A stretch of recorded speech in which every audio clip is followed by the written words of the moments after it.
एक फकीर एक गांव के रास्ते से गुजर रहा था। तभी एक आदमी पीछे से आया और उसे लकड़ी से मारकर भाग गया।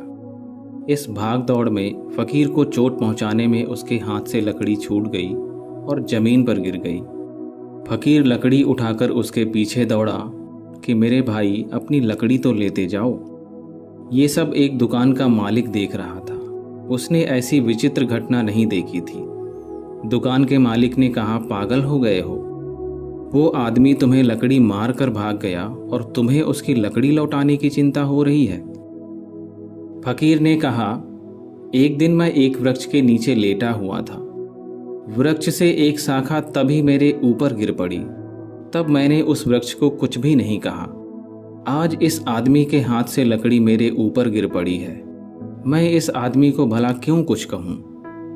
उस दुकानदार को फकीर की बात समझ में नहीं आई, क्योंकि उसने तो बचपन से ही दुनिया को प्रतिशोध और प्रतिक्रिया की दृष्टि से देखा था। उसने कहा, तुम पागल हो। वृक्ष से शाखा का गिरना और बात है, इस आदमी से लकड़ी तुम्हारे ऊपर गिरना वही बात नहीं है। फकीर कहने लगा, मेरे लिए तो सदा एक सी बात रही है। और ये कहकर फकीर एक दूसरी घटना सुनाने लगा। एक बार मैं नाव खे रहा था और एक खाली नाव आकर मेरी नाव से टकरा गई। मैंने कुछ भी नहीं कहा। फकीर ने अपनी कहानी आगे बढ़ाई। एक बार ऐसा हुआ कि मैं किसी और के साथ नाव में बैठा था और एक नाव जिसमें कोई आदमी सवार था और कोई चला रहा था आकर टकरा गई। और वो आदमी जो मेरी नाव चला रहा था वो दूसरे नाव वाले को गालियां बकने लगा। मैंने उससे कहा, अगर नाव खाली होती तब भी तुम गाली बकते या नहीं बकते?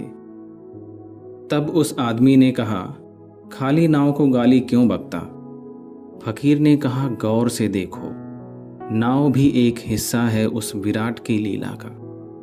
वो आदमी जो बैठा है वो भी एक हिस्सा है। नाव को माफ कर देते हो, पर आदमी पर इतने कठोर क्यों हो? शायद वह दुकानदार फिर भी नहीं समझा होगा, क्योंकि समझने के लिए बुद्ध हो जाना पड़ता है, जो अंगुलीमाल तक को माफ कर देते हैं।